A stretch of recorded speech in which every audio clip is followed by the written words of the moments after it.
Welcome to another Wargame video from theplayersaid.com. My name's Alexander. And I'm Grant. And today we're taking a preview at 2 minutes to midnight from Plague Island Games. This is a two-player game. This is a prototype that we played. Yeah. The designer, Stuart Tong, was kind enough to send this to us to take a look. This will be on Kickstarter here.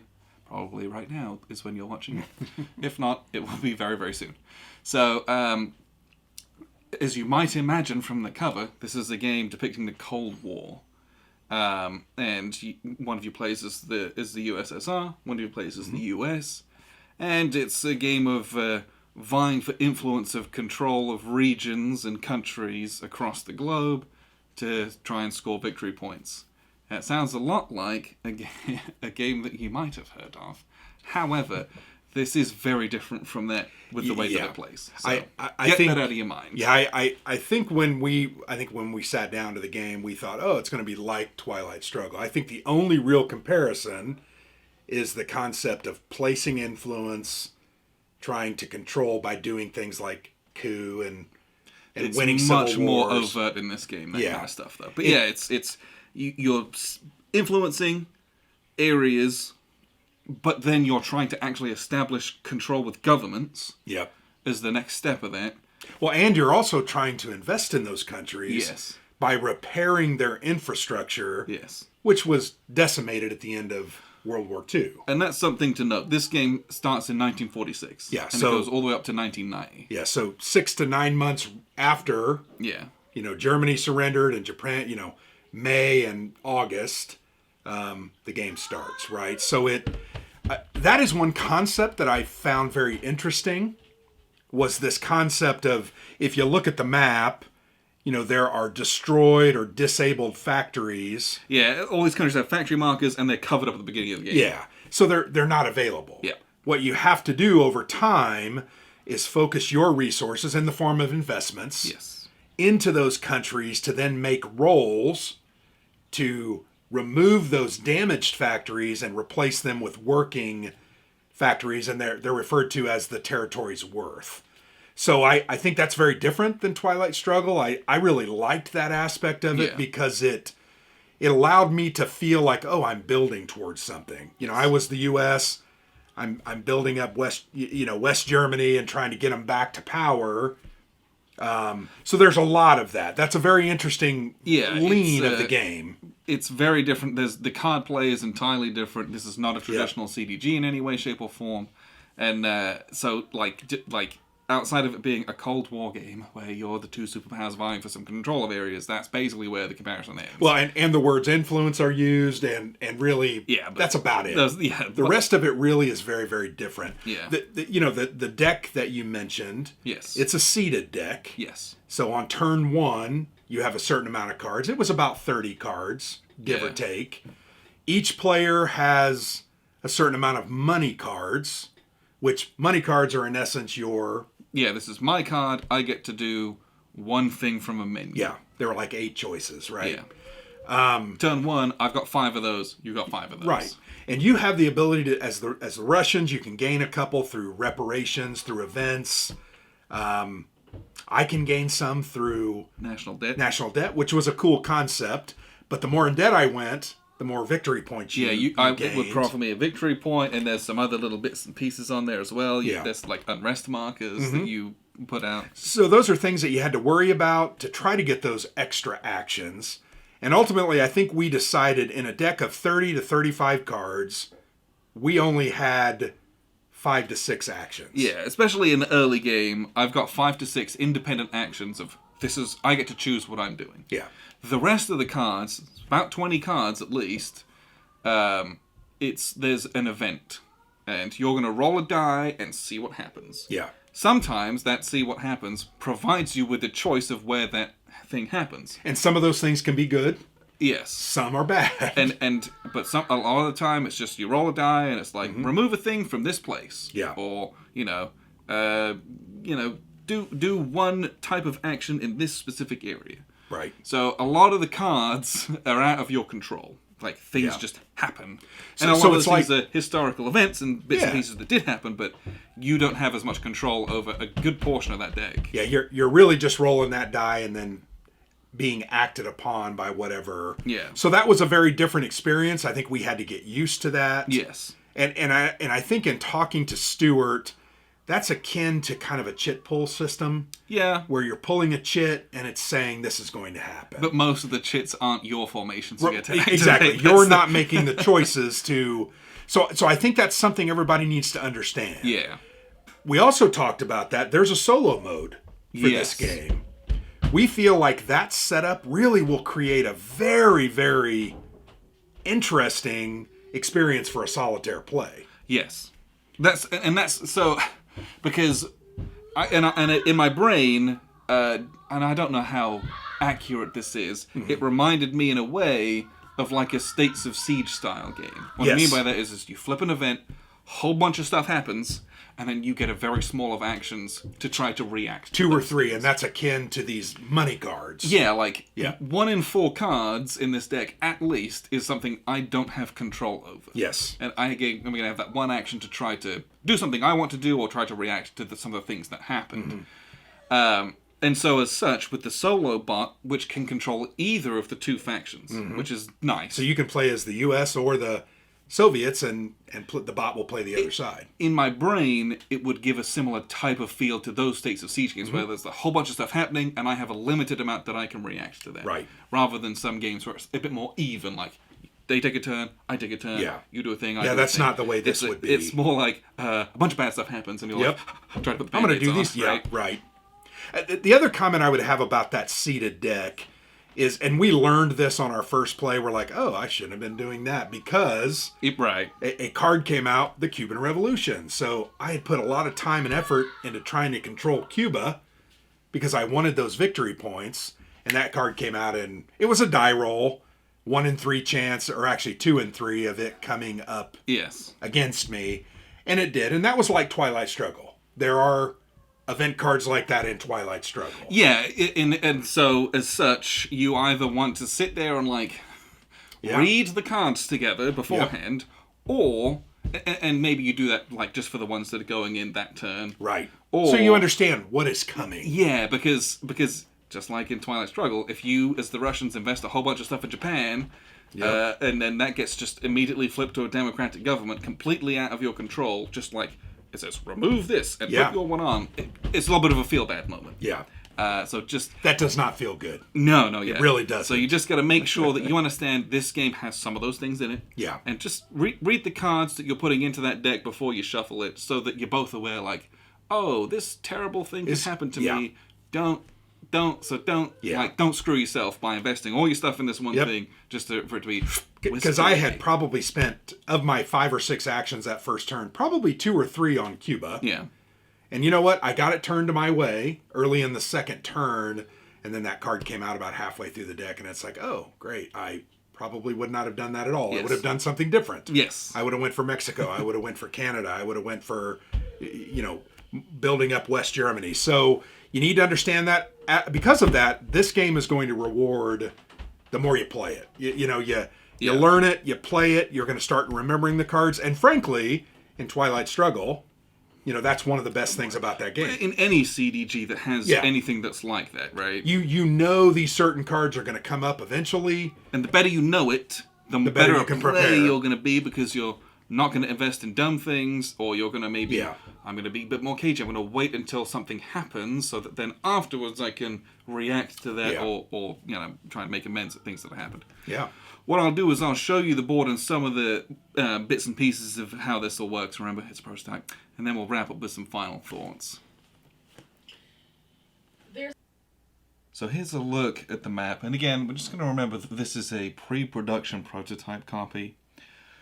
So you'll notice some of the counters are a little bit darker, and it's just because these are laser cuts, so that kind of smudged with some of that on it. But obviously it's a map of...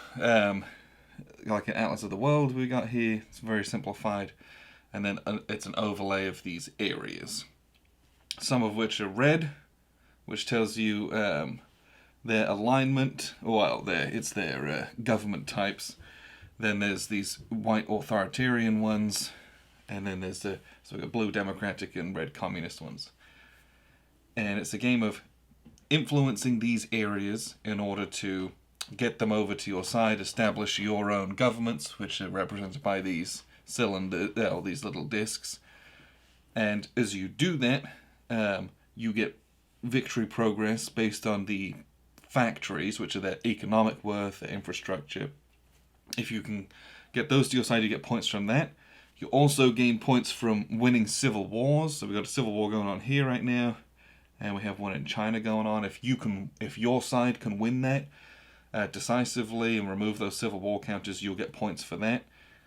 And then there's also there's a couple other ways to get points on the technology track over here as well. Excuse me. So the game is not card driven. Well, it kind of is, but it's in a very different way from how you would normally think that. It's not you don't have a hand of cards while you're playing one for events and ops. It's more like it's card assisted in a kind of a coin way, where there's an event that you might or might not do, but it's somewhere in the middle of those two. So this is the core driving force of the game. This little deck of cards, and the deck of cards is seeded with there's a new stack for every turn, and then there's some that carry over, some that get cycled through. And as you add more cards, the game's turns do get a bit longer as well, because you'll put money cards in there as well, which provide you actions and things like that. So basically, the game, so no one controls the deck of cards. It's just a unified stack. So what you do is you just flip a card, and so this is a Soviet money. One Soviet money enables you, as the Soviet player, to take one action. And you have a menu of possible actions up here, all of which are described in detail on these 2 play aids. So you might choose to do some investments, where you've got these money counters, these investment counters, and you are putting those into countries that you want to get bonuses to do other actions. It's kind of your first layer. So let's say I'm really trying to do something here in Hungary. I'm going to put an investment counter there. I would like to spend an investment counter into China because that's going to help me there, and I'll explain why. And we'll also try to place one into South Korea. So because none of those countries have any economic worth, they don't have any visible factory symbols, and that's because they're still damaged and destroyed from the end of World War II. Remember, this game starts in 1946. Having placed all of those now afford me the opportunity to do a couple of little free actions. Whenever you invest, you can remove that investment to remove one of these red, they are called, I know what they're called, opposition markers? No. That's funny. Occupation, unrest markers. My goodness, I couldn't think of the word. Unrest markers. So, unrest markers in negatives. If you get lots of those, there might be an attempted coup. So you don't want to get into that stuff. You want to try to remove those as much as possible from areas that you're trying to influence. So we placed in Hungary, where there isn't one that we can remove, can't remove the occupy from that. We placed one into China, there's not an unrest marker that we can remove there. And there's in North Korea, there's not one of those unrest markers. Those are the occupation markers, those are different. I can't remove those that way. What we can do is we can attempt to uncover this factory symbol. You're investing money, and we're going to attempt to remove this kind of destroyed, damaged marker from here. We're investing money into there, building the factories, the economy, and the infrastructure to do that. So you're going to roll 2d6, and you need one of them to be successful. It's not 2d6 combined. This is 2 rolls of individually. And you get +1 per investment. So we already had one in Hungary. We've got a second one. So both of these dice are going to be at +2. So this one fails. This one succeeds. when it's successful, we remove the leftmost damaged or economy marker. This country only has one, but so places like West and East Germany have like 3. Italy's got a couple. So you go from left to right. So we remove that. That's good. And on top of that, we also remove all of our investment markers. So it takes some time to do that, but if we can get our government here, that's now going to provide us with victory progress points as well. So that we would do that here. We would make an attempt to do that here if we were so inclined. We're in a civil war, so I actually want to keep that investment because the investment's going to give me a +1 when I resolve the civil war later on. So I don't want to do that here. I can attempt to do that here in North Korea as well. Sure, why not? Let's roll 2d6 at +1. Hey, we rolled a natural 6 anyway, so we remove that and we remove this. So at the beginning of the game, because those are kind of permanent changes, unless you start getting into like real severe aggressions and things go badly. At the early game, there's a lot of these yellow markers out, and you're trying to like recover from World War II. Again, it's quite thematic. And then, as you build up and invest over time, some of these nations will become real economic powerhouses like they did historically. And as you establish governments, though that starts kind of contributing you as you establish really this Eastern Bloc. All that money starts funneling into you as the USSR player, for example, and you get a lot of money that way. And the same thing with the United States, trying to create a bloc here in Central and South America, trying to sway authoritarian regimes in Africa and in the Middle East, securing Europe as allies and creating NATO. Basically, you start securing your superpower's interests. That's just one of your like 10 actions you take. That's investments. Placing influence, you're going to roll a die to try and place influence cubes. If you can place a second, so in Turkey, for example, if the US wanted to place another influence cube and they had an action to do so, you roll a die, and if there's one there and there's no occupation markers, you can actually place your you can place a government, which is great. You start getting points for this kind of stuff. But if you excuse me, if you occupy the area, you need to get a second cube. Then you need to try again because people resist the occupation. They're not happy about that. If you can peacefully take over an area, it's a little bit easier than militaristically going in there doing stuff. But that was that's one card. You flip another card. Hey, the US gets to do one action. Then you flip another card. The Soviets get to do one action. Flip another card. Oh, there's an event. Egyptian Revolution. And you roll 1d6. So I roll a d6. Hey, we rolled a 1. On a 1 through a 2, Britain withdraws but maintains some influence. Remove occupation unrest. We go over to Egypt. Hey, look, there's occupation unrest. That just gets removed. And this card says remove. We would toss it from the game. If we'd have rolled a 3+, we would remove occupation unrest and 1 influence in Egypt. Well, they didn't have one anyway because I already removed that earlier in the game. Then we flip the next card. Hey, the Soviets get to take an action from their menu. And then you flip another card. Oh, look, it's a die roll event, so we roll again. We rolled a 2. Add 1 unrest in the UK. And on a further die roll of a 4+, add 1 unrest in Iran. So we'll add an unrest marker to the UK. And we rolled a 4+, so we're going to put another unrest in Iran. At this point, because Iran is an authoritarian country and they have 2 unrest, we would resolve a coup. Because there's no influence present. Okay. So here, we're going to have a coup, basically. And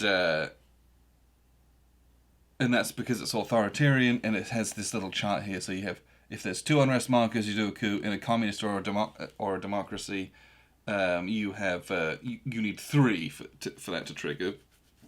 So again, putting those fires out before they become coups and things start to change is really important. So in Iran, we remove any government that would be there if there's no influence. We remove, everything gets set back to 1 and you just roll a die. On a 1, you'd place a US influence, or you'd place on a 5 or a 6, you'd place, sorry, what did I say? On a 1, you would place the US influence here. On a 5 or a 6, you'd place a Soviet influence there. So it's just a way of keeping things... Nothing can be quite secure if there's a bunch of unrest going on. So once you're really in control of areas, you want to keep the unrest down. So again, there's the whole minigame of keeping that stuff out of the way. That's influence.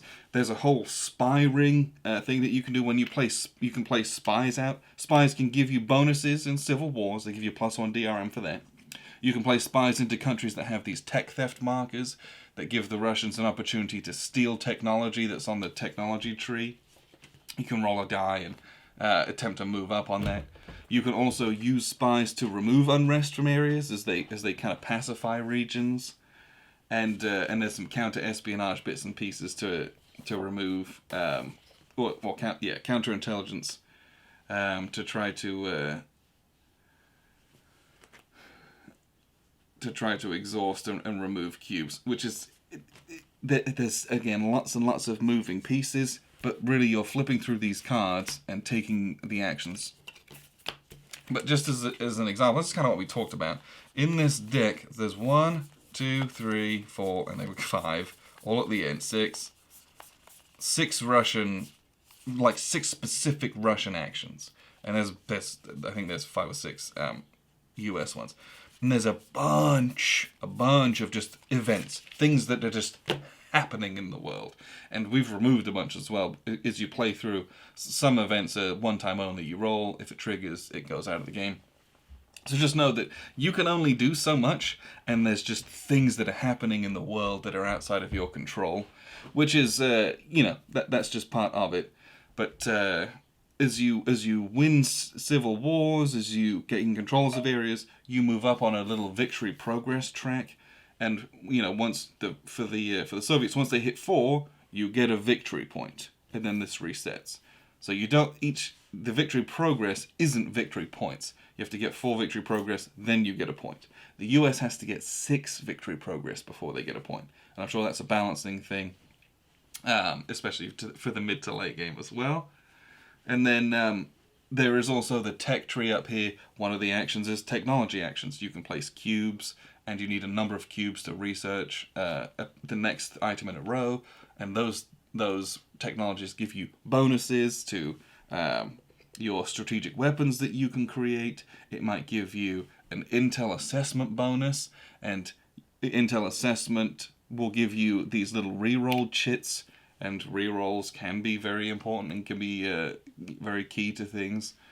There's just a lot of moving pieces in here, which can be fun, right? It's a lot of spinning plates. And the factions do play quite differently. Even though you're doing a similar type of thing out on the board, the Soviets have a 5-year plan that they have to adhere to. There's massive leadership changes. The US has these presidential elections, and you roll 2d6, and it gives you kind of the stance of the presidency. And those are modified based on where kind of the game state, which is very interesting. So grinded up with a president whose priorities were fixing civil rights. Civil rights. They're able to remove unrest from their home country, and then containment. But if you roll differently, you might have economic focus, and then you might get into intervention, where you're a bit more aggressive, so to speak. But that's kind of the core about how most of this game works. There's a lot to it. It's hard to show everything because it's also very big, as you can see. Like, here's a normal 22x34, and then there's also a massive tech board over here as well. So just know that going into it. What we'll do is we'll wrap up with a few final thoughts. So that was a look at the map. It was quite big, and there's all the extra technology boards and stuff. So this is not a small game. It takes up almost all my whole table, but that's something I did want to talk about a bit more, was the technology and research stuff. So whenever there's a game that has technology in it, I always like that stuff. Yes. Usually it's kind of like Chrome, and it might slow the game down as you're like trying to do all this other stuff. But in this game, a lot of it, so the game is spinning lots of plates, right? Yeah, I would agree with that statement a lot. There's a lot going on. You pull a lever, and it turns a cog, which spins a wheel, which makes a conveyor belt go off, and the thing falls off, and it knocks another lever and hits a button, right? And technology is one of the starting points of all that. Yeah. There's tech theft as the USSR, but you're trying to invest in a number of different kind of rows of technology. As those go up, you'll get whatever bonuses that it says on there, or you invent new weapons and things that you can use for arms races. But it's always, I don't know, I like tech trees in games because it helps you to be a bit more asymmetric, even though you're already pretty asymmetric in this game. Yeah, but I want to invest real hard in my farming because that's where my 5-year plans are. Well, guess what? You're investing in all those strategic weapons, and the atomic program's going like hard. And I'm losing out on one of those things, you're losing out on the other, and how does that difference affect the game state is always an interesting kind of aspect of it to me. Well, and I think also with that tech tree, the thing that I found so interesting about it was starting at different levels on different tracks. Yeah. Kind of set the example of, here's what the U.S. should be doing, and here's what the Russians should be doing.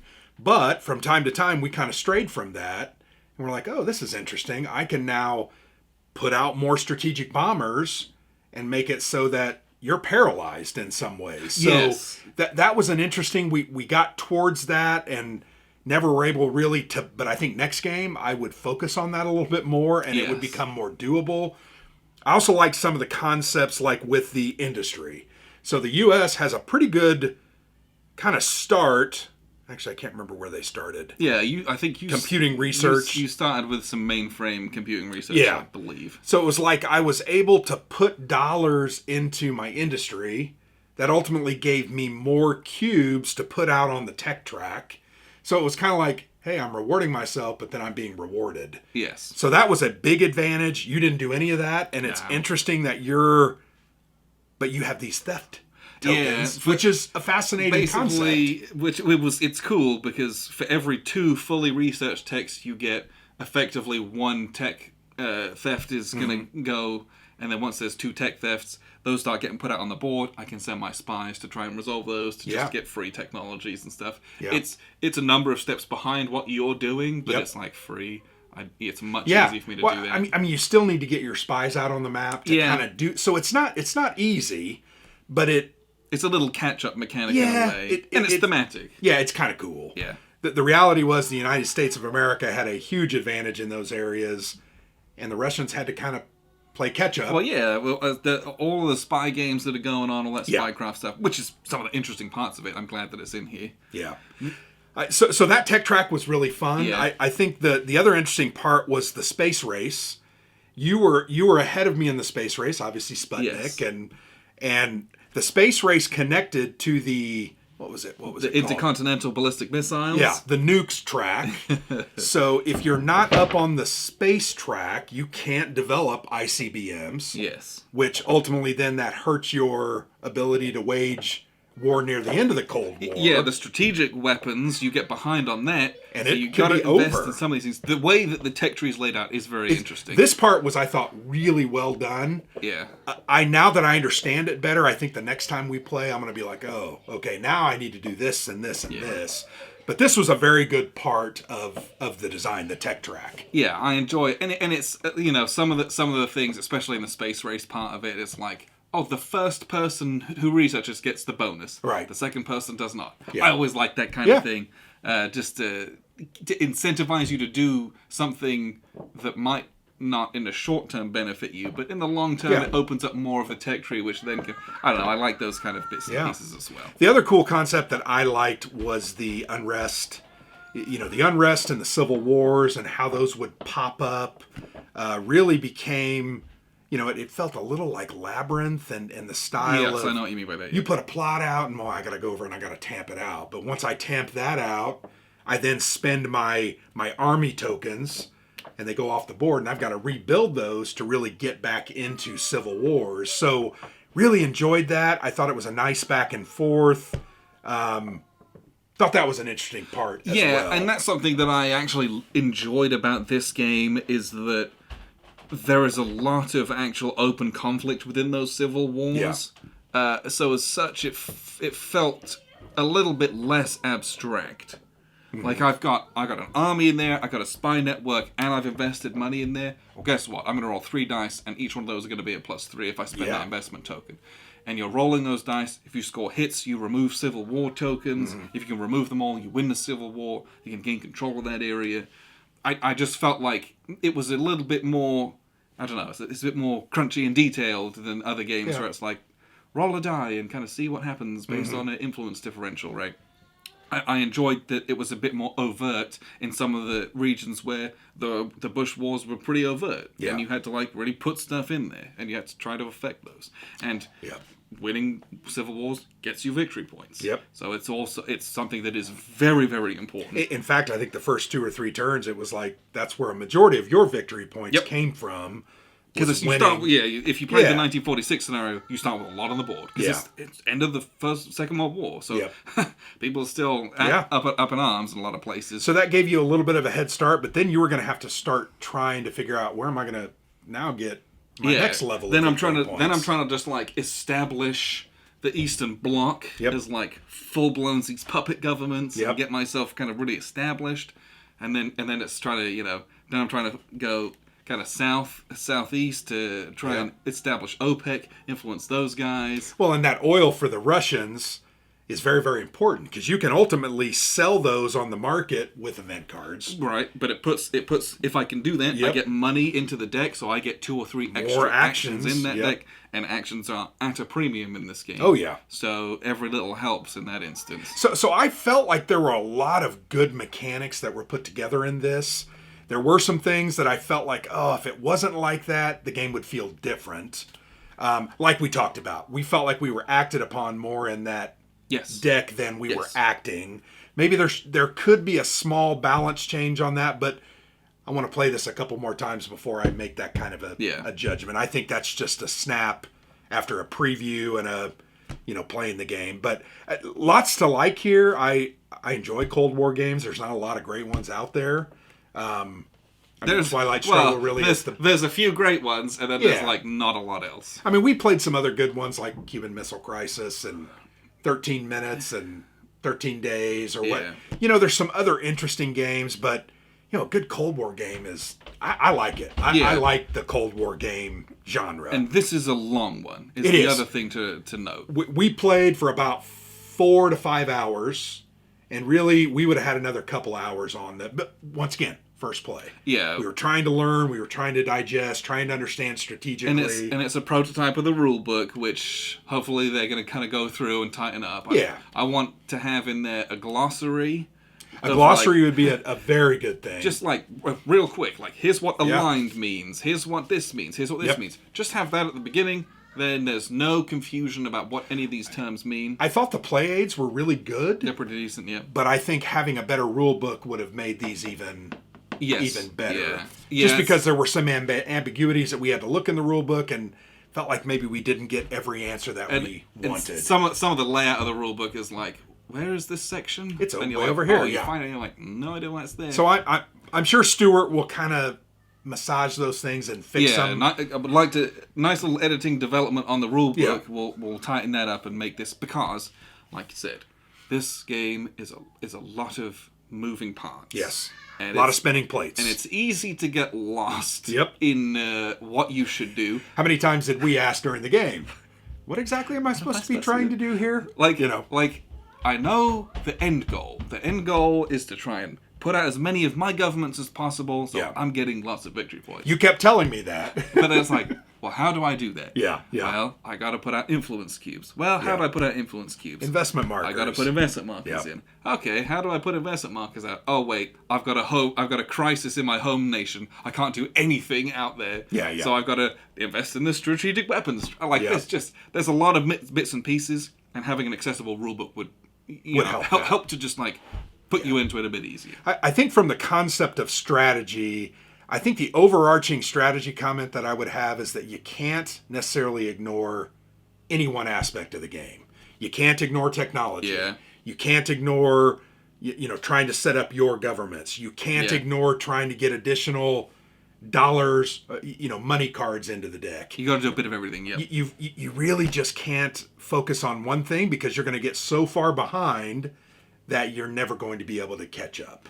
Yes. You know, so that would be my general overarching strategic statement or strategy statement. But I do think there's a lot to like here. I'd like to play this again now that I better understand it, so I can better understand what I'm supposed to be doing and how to get that done. Yeah. And there is a lot to like. Yes. So, 2 Minutes to Midnight. Yep. From Plague Island Games. Yep. Check them out there on Kickstarter. If this would be something you're interested in. It is...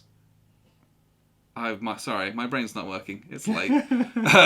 It's there's a lot to like here. The solo bot, I've looked through it. I haven't played we haven't played it, but I looked through all the cards, and they function very similarly to the kind of cards that are in the deck normally, and so it's very easy to learn. In some games you have to learn a whole new system with an AI. Yeah, real easy. Flip a card and do what it says, and the way that it describes things, almost identical to the regular cards that you're playing.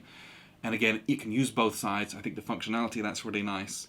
So I think it would make a good solo experience, as long as you understand a whole bunch of crap's going to happen to you.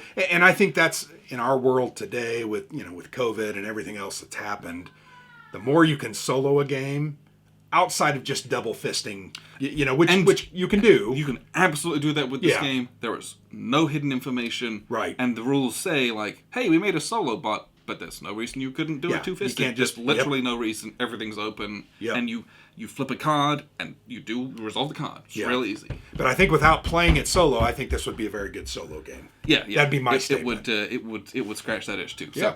So appreciate you guys tuning in. I've been Alexander for theplayersaid.com. And I'm Grant.